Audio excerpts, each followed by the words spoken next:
Bismillahirrahmanirrahim. Assalamualaikum warahmatullahi wabarakatuh. Perkenalkan, nama saya Gina Meliani dan saya Rosmini. Kami dari kelas 1 PTIC. Kami di sini akan membuat tutorial membongkar dan merakit PC Ayo Lenovo untuk memenuhi salah satu tugas mata kuliah arsitektur komputer yang didoseni oleh Bapak Irdan Deni MTek. Dan kami juga di sini akan menjelaskan mengenai komponen apa saja yang ada di dalam komputer Ayo itu. Pertama-tama kita akan membuka dulu casing belakang dari PC I/O ini. Kita buka dulu pinggir-pinggirnya, harus pelan-pelan. Ini dia tampilan belakang dari PC All-in-One. Di sini kita sedang membuka tutup dari power supply-nya. Kita lepaskan dulu baut-baut yang terpasang. Nah, ini adalah power supply untuk memberikan atau menyuplai arus listrik dari yang berlawanan menjadi satu arah. Di sini terdapat AC input 100 sampai 127 volt, 50 atau 60 Hz dan 6,0 ampere. Dan terdapat DC output 12 volt dan 12 ampere. Jadi untuk total powernya yaitu ada 150 watt max. Setelah itu kita akan membuka penutup motherboard yang digunakan agar tidak ada debu yang masuk. Cara membukanya, kita buka dulu baut-bautnya, lalu kita geser ke pinggir penutupnya. Jadi ini dia bagian-bagian yang ada di dalam motherboard ini sendiri. Di sini terdapat beberapa bagian. Nah, di sini dapat kita lihat untuk RAM-nya yaitu ada 2 GB sama dengan 2048 MB. 48 MB ini sama dengan 2.097.152 KB. Lalu dapat kita lihat di bagian pinggir RAM ini terdapat baterai BIOS yang berbentuk bulat atau basic output system. Nah, fungsi utama dari benda ini yaitu untuk memberikan pengaturan waktu, tanggal, dan lainnya, sehingga bisa tetap tersimpan meskipun komputer dimatikan. Nah, untuk bagian ini dapat kita sebut slot car reader yang berfungsi untuk membaca, menulis data, atau memindahkan data dari memory card ke komputer. Lalu kita masuk ke VGA atau video graphic array yang berfungsi untuk sarana digital yang mampu mengirimkan data visual ke layar atau monitor.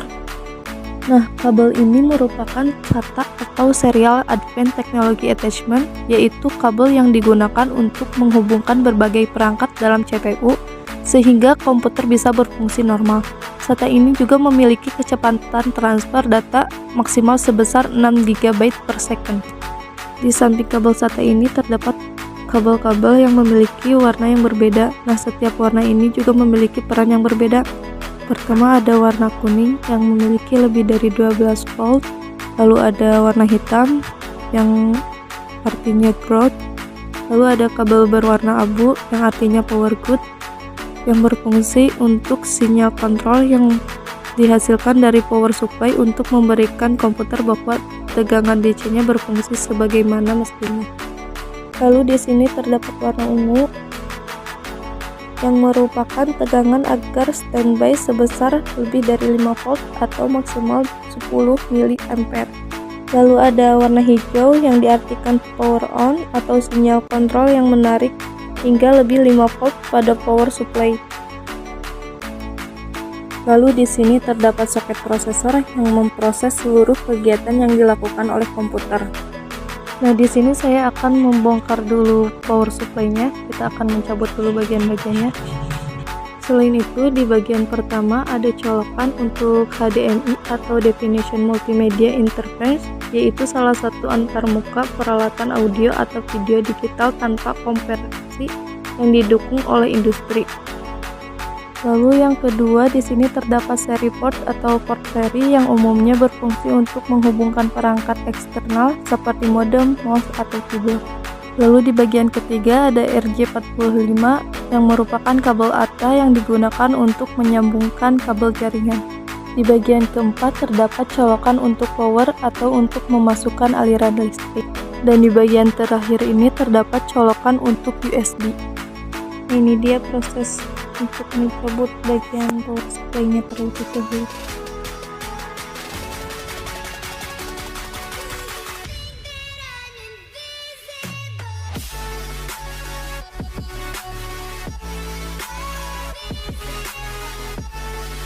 Yang ini merupakan slot PCI atau slot tambahan pada komputer.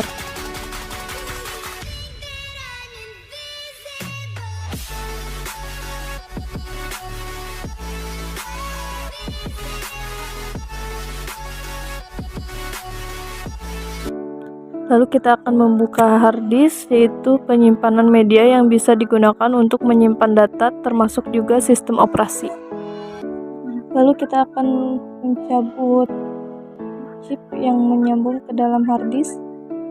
Kita mencabutnya secara perlahan.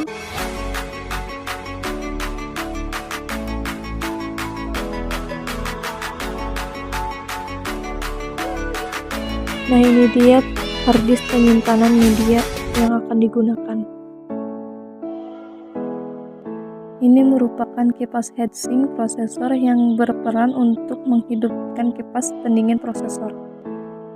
Dan di sini terdapat tempat CD untuk DVD, CD-RW, kita dapat memasukkannya di sini. Dan ini untuk kamera bagian belakangnya di sini. Nah, setelah tadi kita membongkar semuanya, sekarang kita akan mencoba untuk merakit kembali komputer ini dan kita lihat apakah kembali hidup atau tidak. Untuk bagian ini kita harus lebih hati-hati.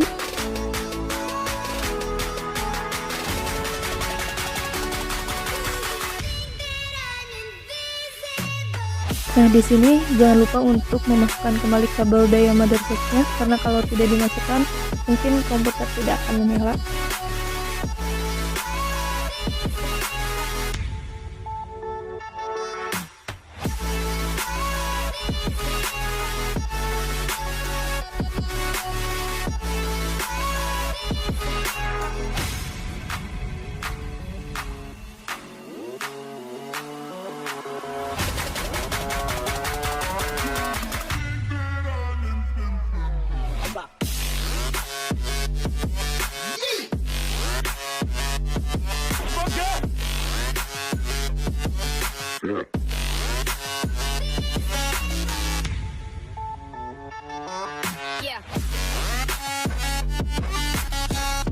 Perlu diingatkan juga, kita harus memastikan kalau semua baut-baut ini terpasang, jangan sampai ada yang terlewatkan.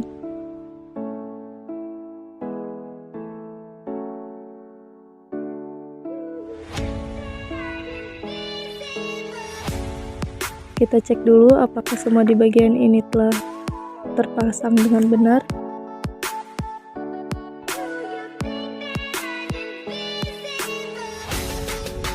Lalu kita pasang kembali penutup dari motherboard-nya. Kita harus pelan-pelan dan pastikan ini masuk ya. Kita geser-geser sedikit agar bautnya dapat masuk.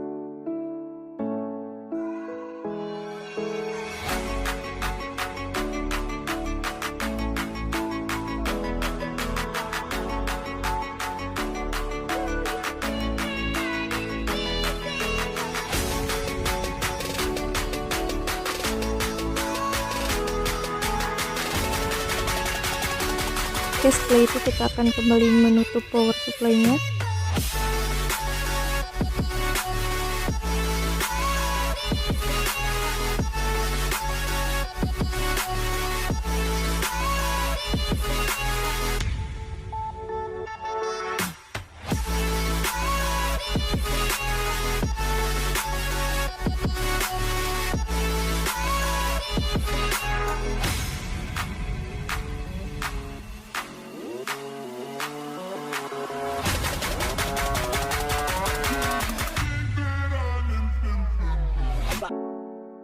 Nah, kita telah selesai menutup semuanya dan kita akan menutup kerangkanya juga. Kita pasang kembali casing dari PCIO ini. Kita harus pastikan semuanya tertutup.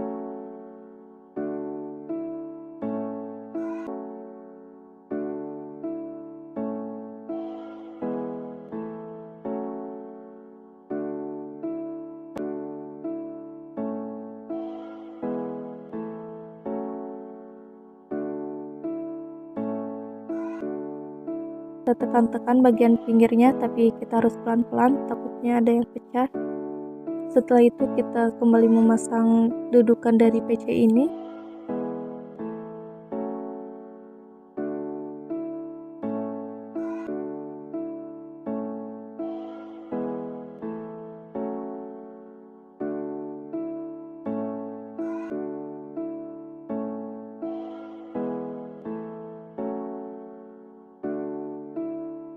Lalu kita akan coba untuk menghidupkan kembali apakah PC ini kembali hidup atau tidak.